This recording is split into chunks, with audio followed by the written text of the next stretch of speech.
I'm Jose Antonio Navarro. Well, I'm George Washington. People know me more than they know you. Oh, no, they don't know you. Lots of people know about me. Haven't you heard of Navarro County? No, nobody outside Texas knows about that. We're still trying to understand who you are. I'm George Washington. Everybody knows me, and you can find a lot more user-friendly information about me on the internet than you can about you. I beg to differ. I'm so sorry. You just caught me. Here's the deal, y'all. This is truly how us social studies coordinators spend our time. I know sometimes you think, oh, they're busy working away at their desk. Really? I just like to play act between the characters that are in the teaks. No, on a serious note, welcome. We are happy to have you here today. Welcome to August 21st. Today, this is all about Tier 1 instruction. And we're excited about this because there are many things that I'm bringing to you for the first time today. And I think you're going to find that everything you see is very user-friendly. I'm actually thrilled about getting the chance to share this with you. In addition to that, I have some great news. All of your clarifying documents, scope and sequence documents, resource documents, everything you need on Eduphoria is already in Eduphoria. Can we get a hallelujah, people? This is exciting. I know that last year a lot of people were planning for learning, and it made it more difficult when they were waiting to see when the clarifiers would come up. But this summer, we've been working hard, and we have that ready to go for you. I want to tell you, on a personal note, I love teachers. And one of the reasons I love you all is that I am the parent of a recently graduated kindergarten student. My daughter just completed kindergarten here in Birdville ISD last year. And let me tell you, the work that you do is tremendous. You start these kids off the right way. You teach them what education is. You teach them about love of learning. You take care of them. You're their mom. I have to say, there was one time this year where I forgot to fill my kid's lunch account. And if it wasn't for her kindergarten teacher giving her that snack, I don't know what I would have done. But what I know is that you are more than just a teacher. You truly take care of these babies when they come into school, and you help lead them down the right path. I feel lucky and blessed to work with each one of you. I hope you see that today is a helpful day, that it's informative, and I want you to remember that if you need anything, please just let me know. I am here for you at all times. Through email, through phone calls, I will get back to you. I don't know if I said this at the beginning, but my name is April Shirelli, but it doesn't sound like the way it's spelled. So let me give you my trick to remember me. It's Shirelli. It's like a chia pet, C-H-I-A, and then you just add Relli at the end, R-E-L-L-I. But the chia pet is really the piece that makes a difference. And frankly, I'm feeling kind of bad for y'all because between April Shirelli and Brenda Swarzynski, I know that you'll have lots of names to learn this year and to make sure you spell correctly. But if you start with a chia, you'll find me. Anyway, I just want to say thank you for all you do. I'm excited about this school year. Welcome to 2013-2014, and please let me know if there's anything else I can do.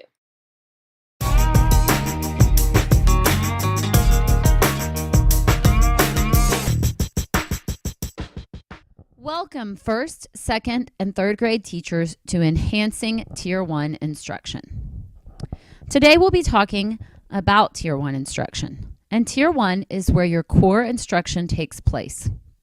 In order to achieve our goal of having 75 to 80% of students achieving mastery at a Tier 1 level, we as educators have to provide our students with strong instruction based on the Planning for Learning model.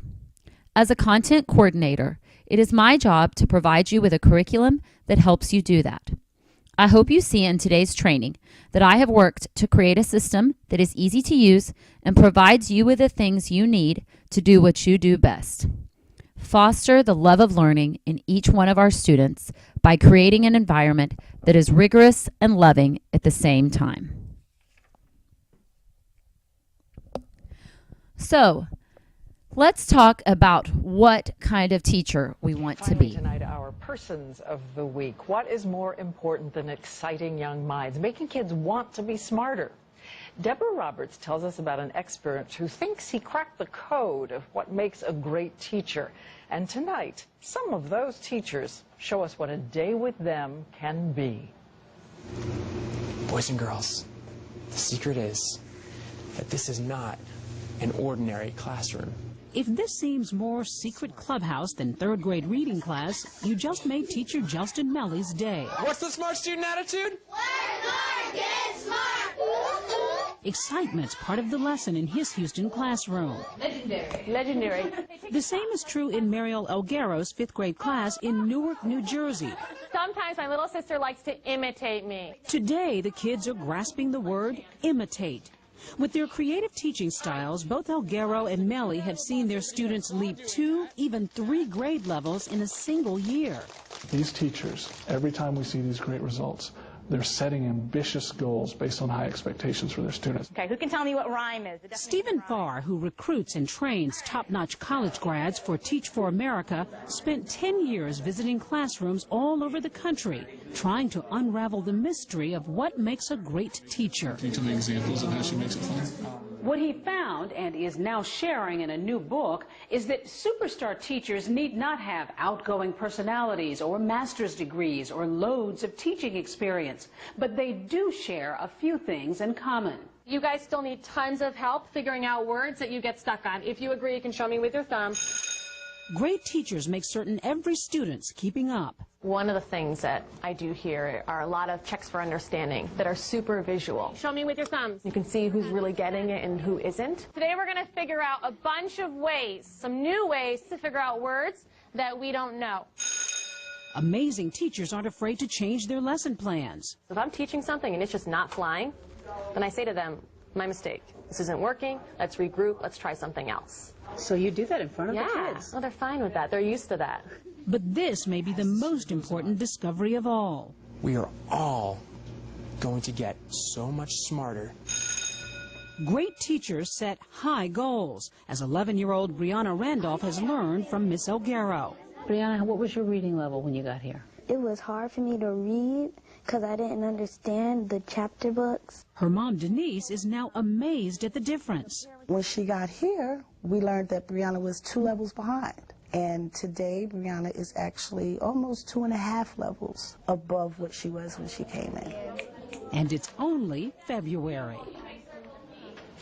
And so we choose Justin Melly and Mariel Elguero on behalf of all the great teachers who made us believe in ourselves and think of learning as absolute joy. Please talk So to your thanks shoulder to all partner of you. about what you heard on the video. You have 1 minute and 18 seconds. Facilitator, if you will please pause now, give them an opportunity to talk, and then share out with the rest of the group. Thank you.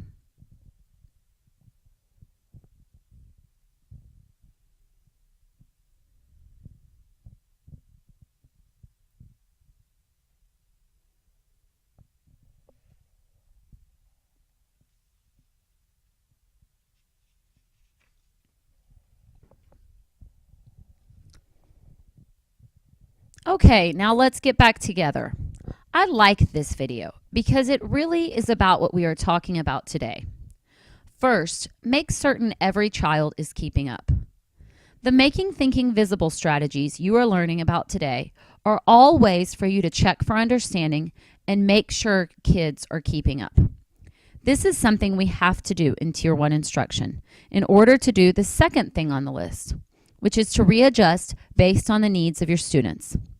You are going to hear this several times today, but in Birdville, we understand that teaching is an art form and that you need to be able to change instruction based on what is or is not working for your students. This is a key piece to successful Tier 1 instruction. In addition to this, we all set high goals. I know that you want for the students in your classes the same thing you want for every loved one in your life, to achieve success. The problem is your kids come in at different levels and with different needs. What we have to do is take those challenges and still continue to have high goals for each and every child in Birdville. I believe in success for all. And when I say all children can succeed, I'm speaking from a personal place. I know that many of you don't know me, But you can tell from this photo that I'm the child of extremely young parents. And I'm the first person in my family to graduate college. Now, my story is not unique, but I know that it was education that gave the opportunities I have had. That and having strong parents who wanted the best for me. If I didn't have people who believed that no matter where we lived or how young my parents were, that I could achieve, I would have never ended up here. My parents were a driving force in my success, and I give them so much credit. But I also give credit to the teachers who believed in me and told me from a young age that I was going to grow up to be someone. My parents actually said they found themselves at a loss once my sister and I graduated college. Their whole goal in life had been to give us the things that they hadn't been able to have and that weren't provided to them. And on the trip home from my sister's graduation from A&M, they looked at each other and said, well, now what? I believe that every parent who walks in the door on August 26th wants the best for their child. And it's our job to make that dream a reality. So let's start by debunking some myths. Now that we've talked about what kind of teacher you want to be and what I believe, let's talk about who I am and the expectations we have for our social studies classrooms. I hear a lot of things around the district when I'm out visiting. People will say to me, April, I know you want this, or April, I hear the district wants that. Gossip, as usual, is typically 1/3 right and 2/3 wrong. So let's get started. First off, I am not a pirate. I am not here to hijack the curriculum from you. It is my job to make your job easier. Just like in the video, if something isn't working, I want you to tell me.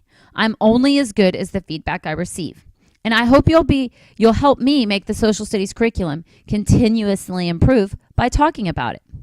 I also know there are lots of great things you bring to the table. Please come talk to me about that. Share with me. I'm great at posting things up. We need to build a culture of sharing so that way we can all do our best. In addition to this, I do not want you to remain trapped behind a door. I do not want you to fit in the box. You are the best at what you do. Please take our ideas, but you have to make it your own. It is my hope you will add to whatever resources we have and that you will find a way to make the content relevant and rigorous for your students. So, where do we start? Let me first say that this is the year backwards design and planning for learning becomes a reality. I am happy to say that you have all of these things loaded in Eduphoria and waiting for you. Now, I know that last year was difficult because you were still waiting for documents, sometimes, and they only showed up about 2 weeks before you needed them. But that is not the case this year. This year, I can tell you, these things are already loaded. Now, I know I'm not in the room with you right now, but I can feel your collective sigh of relief about this. So you already have the unit overviews, the clarifiers, and suggested pacing guides for you to use. So what would you use to plan for learning?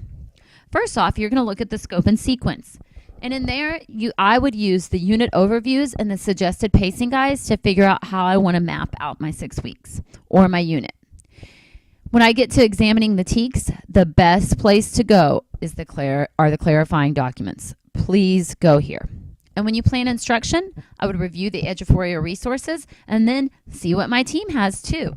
I know that I don't have everything in there. If you find a resource that you think would help benefit all the teachers in your grade level, please forward that over to me. I would love to see it.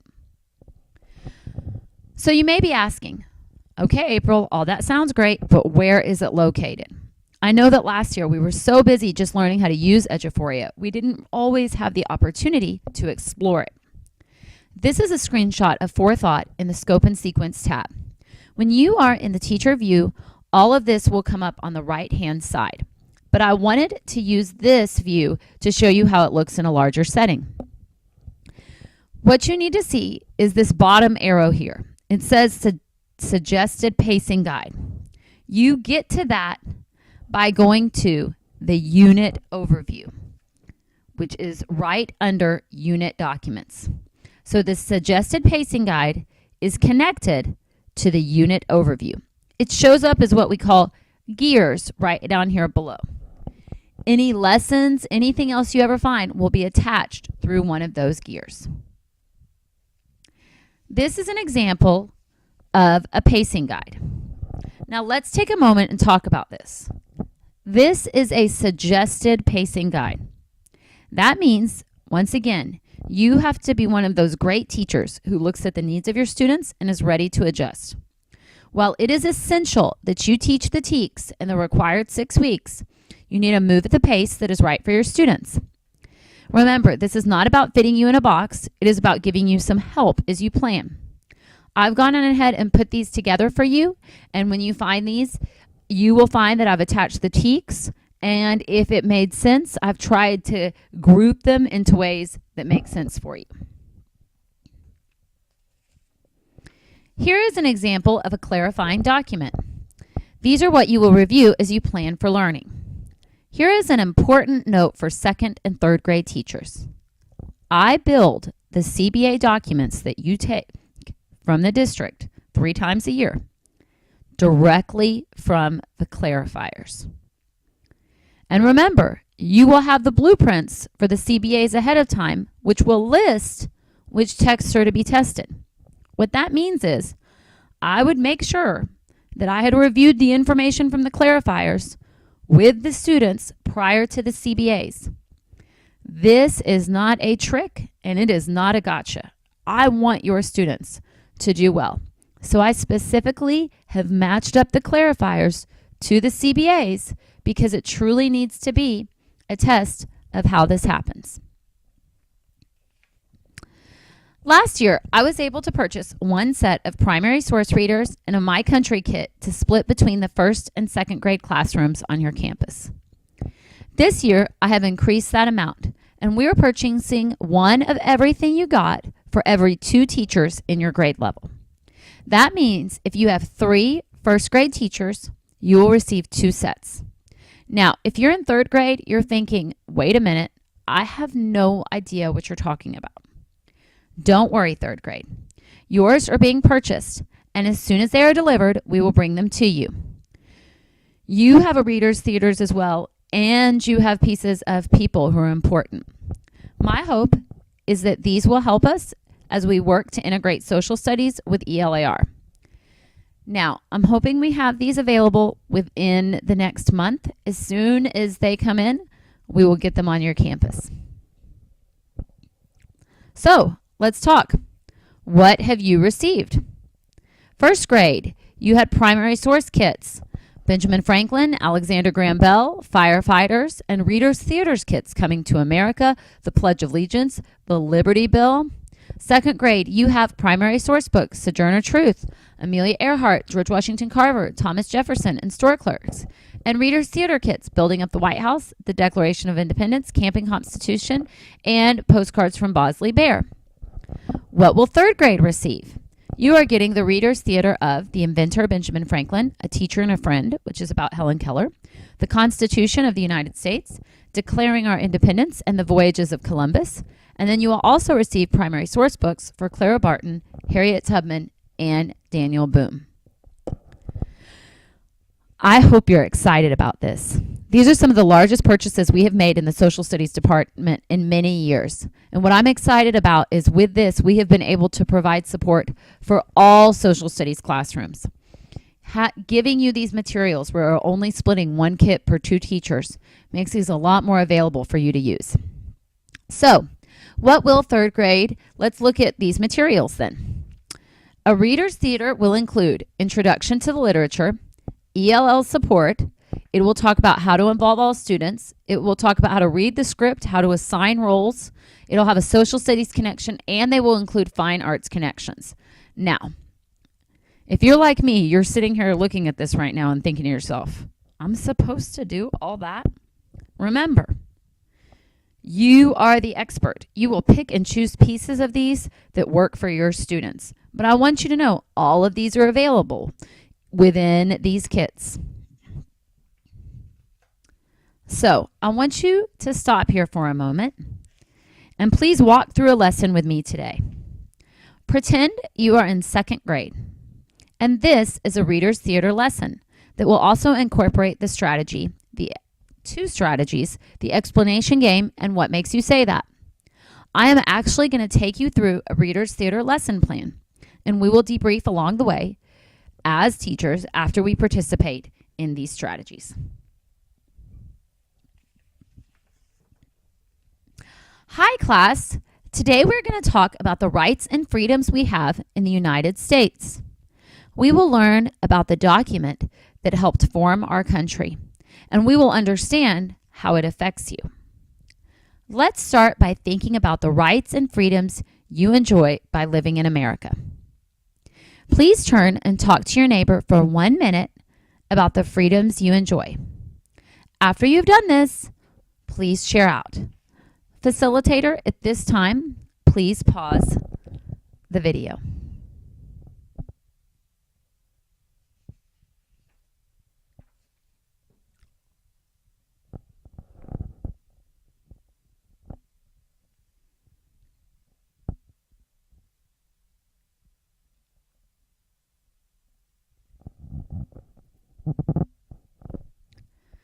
That was great, boys and girls. Now, does anybody know what document guarantees the citizens of the United States these rights and freedoms? Class as a whole? You did a great job answering that. The answer is the Constitution. The founders of our country wrote the United States Constitution to help the government run the country by establishing laws. The Constitution also states the rights of the citizens of the United States. There are various parts to the Constitution, and the first part is called the Preamble. Boys and girls, today we're going to read the book We the Kids by David Catrow. This book gives us the words to the preamble, and it also gives us pictures to show us what those words mean. Let's get started. We the people of the United States. Let's look at this picture. What do you think they mean by we the people of the United States? Who are they talking about? Who is in the picture? And when you answer, I also want you to explain what makes you say that. Facilitator, please take several responses from the audience at this time.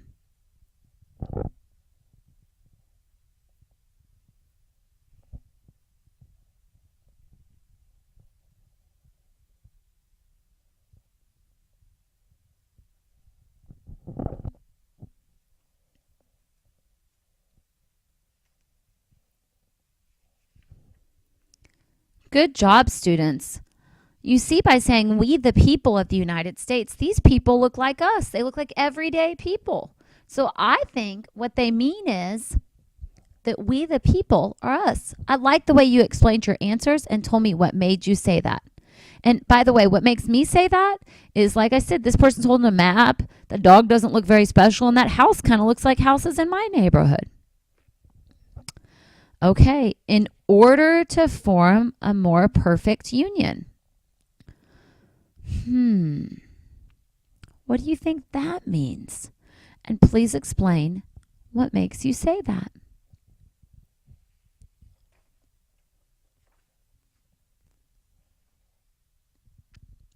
Great job. Establish justice. I think that establish justice has something to do with rules, because I see up here a picture called rules, and I see fair, and I see share, and no pulling hair. And so what makes me say that establish justice has to deal with rules is because I see her pointing to a rules page. Okay, now, of course, teachers, if this was a real class, you'd read the whole book and you'd go through like that, stopping occasionally to say, what do you think this means when you get to the page and what makes you say that? Now, you heard the strategy, what makes you say that? Even in that quick intro, this is one of the best strategies that we could do. If you are a third grade teacher right now, you know that one of the struggles we have when your kids get into STAR testing is that they are not prepared to explain why they think what they think.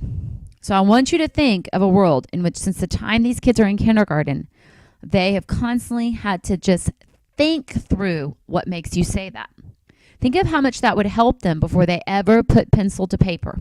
This is really a metacognitive strategy. So stop for a moment and talk to your shoulder partner about the impact this simple strategy could have on your students. You have 1 minute and 14 seconds. Facilitator, get ready to press pause and go.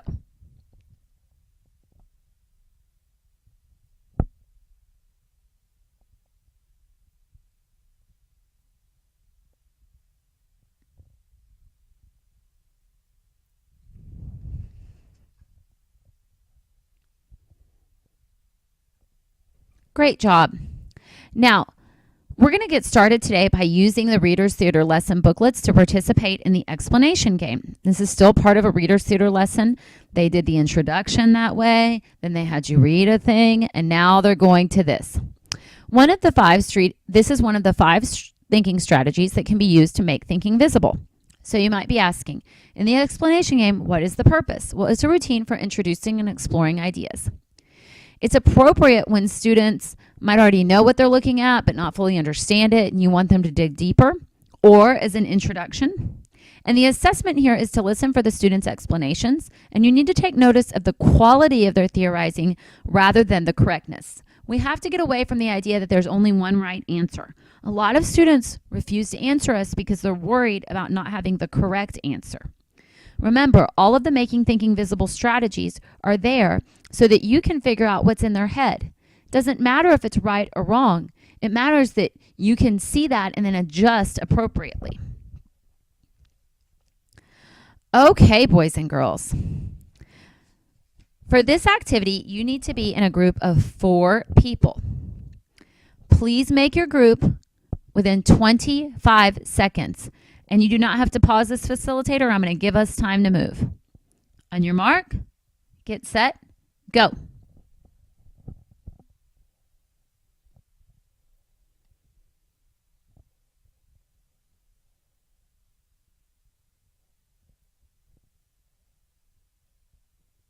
Ten, 9, 8, 7, 6, 5, 4, 3, 2, 1. Great job following directions, class.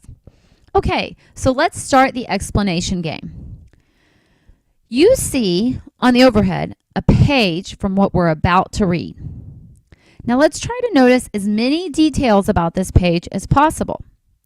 Be careful, we don't want to make any inferences. Just write down what you see, just the facts. What do you see? And you're going to fill this out on your form. At your desk, you'll see a form that has 4 quadrants. Fill this out as a group under the spot entitled Name It. You have 45 seconds to write down as many things as you see. On your mark, get set, go.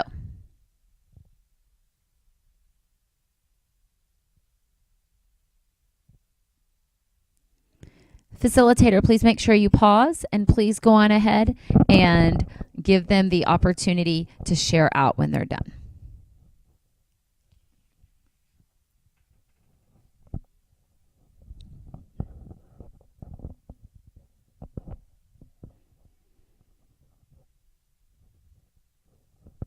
Okay, now that you've finished Name It, I want you to complete the box with your group titled Explain It.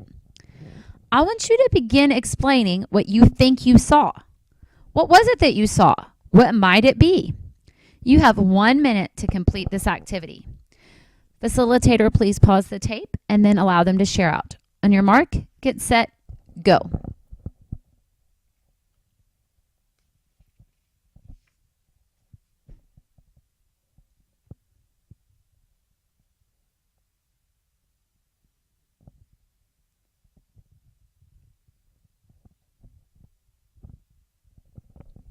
Okay, now I want you to give the reasons for this thinking in the box titled Give Reasons. So tell me, why did you think that's what it was you were looking at? You have 1 minute and 17 seconds to write down your reasons. Facilitator, please pause, let them go through this, and then have them share out. On your mark, get set, go.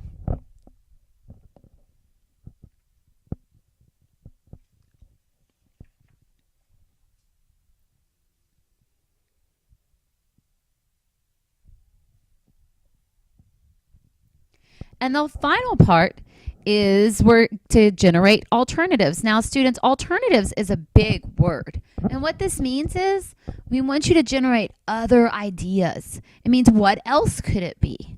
So you've already answered what you thought it was, but what else could it be? You have 1 minute and 5 seconds for this. Facilitator, you'll pause and then give them an opportunity to share out. And you can go now.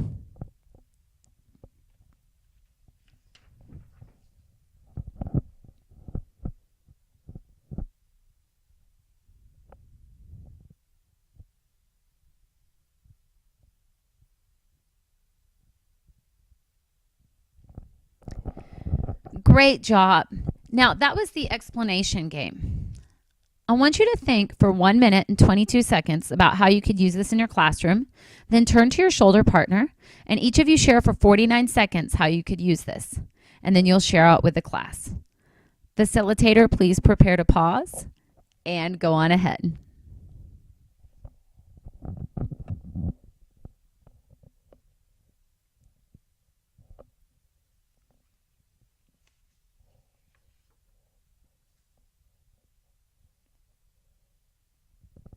You know, I'm happy that y'all shared. I really love the explanation game because it's a great thing. And as you can tell for this thing, we want them to start to look at text features.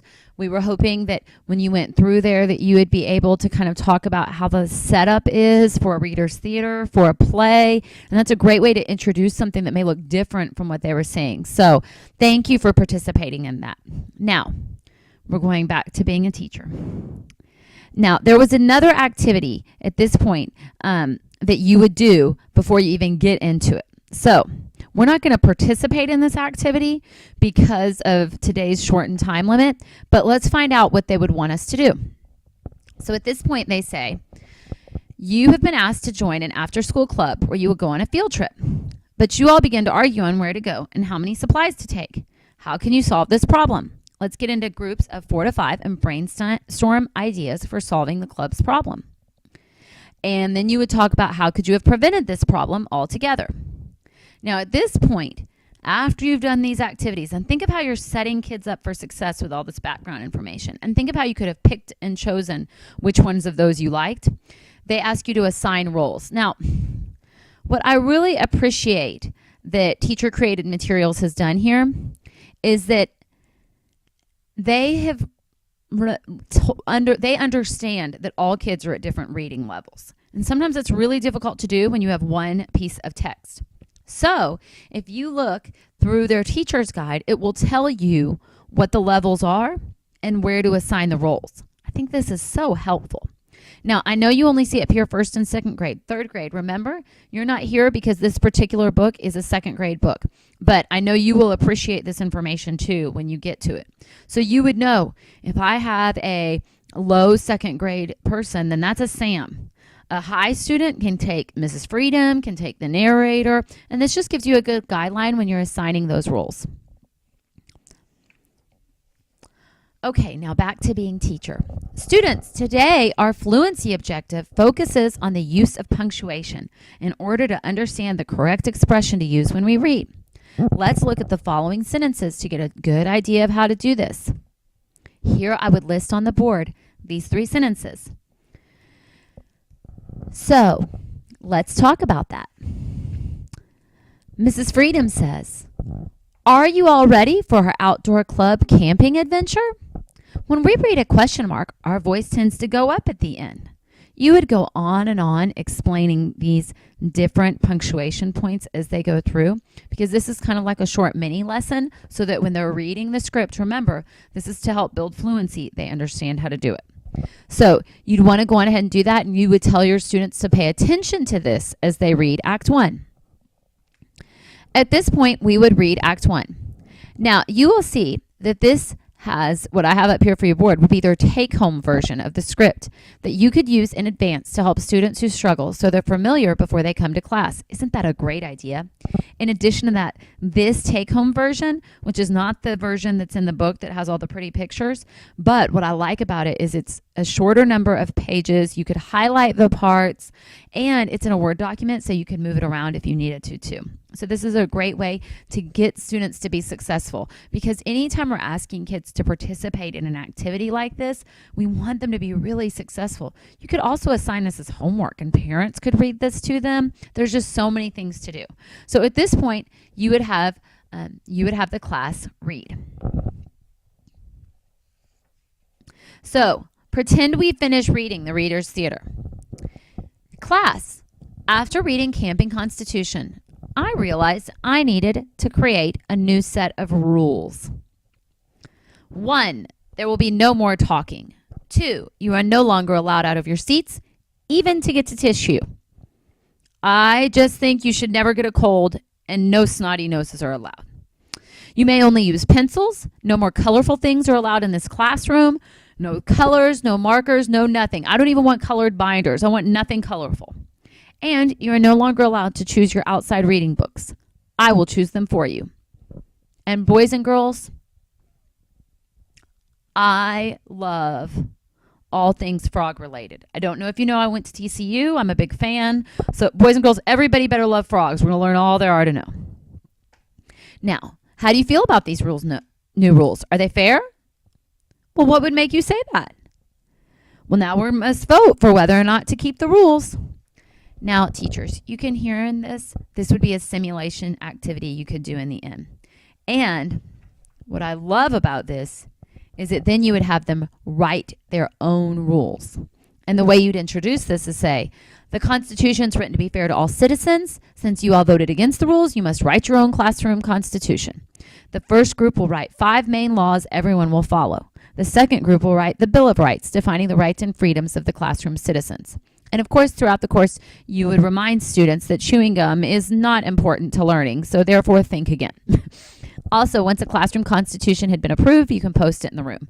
So this is a great early on activity. And what you can tell here, what I love about this is you have fluency building, you have them really understanding it, applying it to a personal life, you've given them ways to practice, all kinds of things.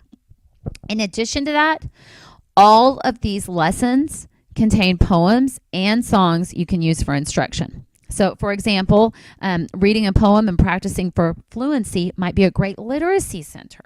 Or they could read the poem in advance, the Reader's Theater in advance in a literacy station. There's tons of ways you can integrate this. What I want you to remember here is that I just went over a lot of stuff. The key here is to know that all of this is at your disposal.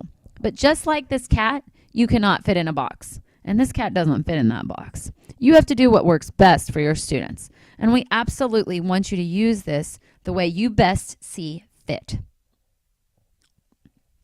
So let's take 1 minute and 17 seconds and talk to your shoulder partner about how you could use this in your classroom. Facilitator, please pause here and give them an opportunity to share.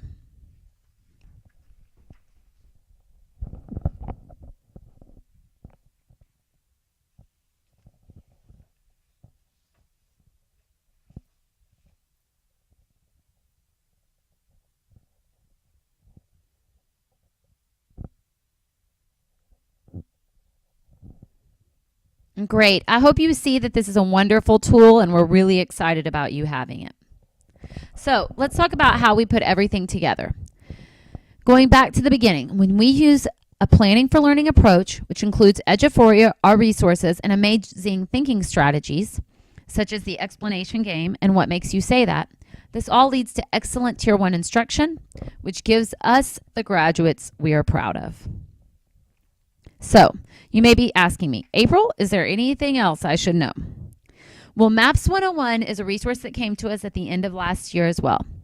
This is instead of our pull-down maps, because this has hundreds of maps available to you, and you can display them on your projector screen. They have maps according to content, such as U.S. history. They have bilingual maps. They have special K2 maps, as well as videos and lesson plans. Also, these maps can be printed into PDF files. Each student can have a copy of what you're working with on the projector. How useful is that? Now, you will find these under the section titled Yearly Content Documents and District Instructional Resources. That's where you'll find these maps. And the username and passwords are located there for every school. And it's really easy. For example, if you were at Birdville Elementary, your username would be Birdville101 and your password is MAPS. In addition to that, since this is a district license, if you would like to share this information with parents so that they can get these maps at home or they're working on a piece of homework, you are able to do that as well.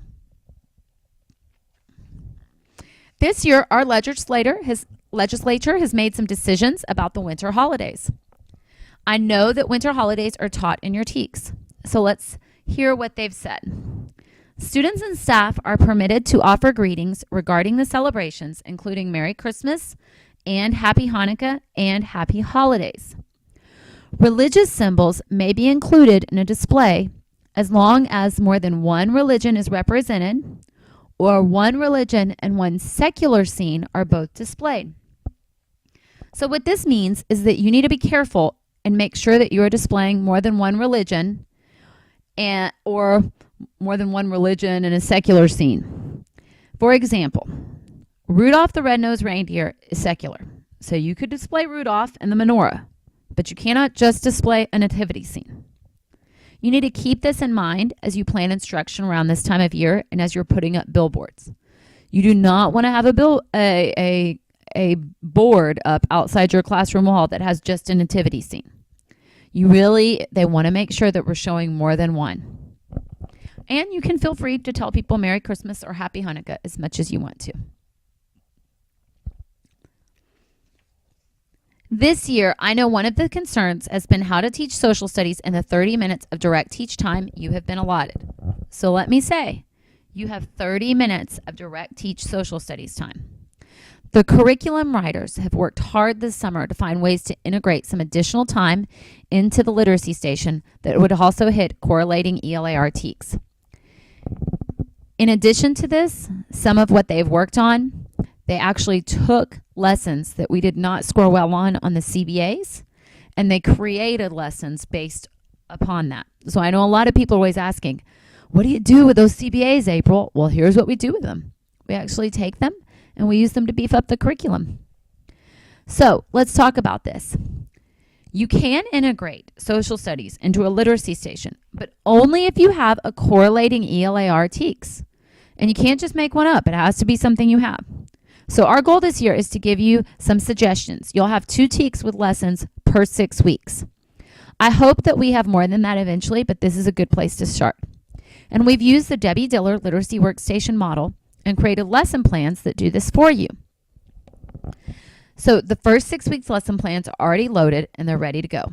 Let's take a look at what they might look like. This is an example of a lesson plan. You will see we attach an assessment idea, vocabulary, a lesson, and many ways you can create a literacy station with a corresponding TEK. We then created lesson plans that would help the teachers we then created ways that you could build this into a literacy station as part of a meaningful, independent, or partner work on their level. So, I think you will find these useful as you work in your PLC to plan. In addition to that, this is a great model because as you can see for this 3rd grade one, it has the standards listed. It also added in a process skill, and it's listed the ELAR TEKS in the literacy level. This would be a great way to start planning for learning as you look at ways to incorporate literacy stations. Now, I know we've had a lot of information covered in this session. Please take 4 sticky notes and on each one answer the following question. On the first one, put an E at the top and write down what excites you about what you heard today. On the second one, put a W and let me know what you're still worried about. On the third sticky note, put an N and let me know what else you need to know. And on the last one, put an S and tell me what your next steps forward in thinking about teaching social studies this year are. Please place all of your stickies on the chart paper in the room. I am going to collect these and use this information to see what my next steps are as well. Facilitator, please pause and give them an opportunity to complete this task. Thank you.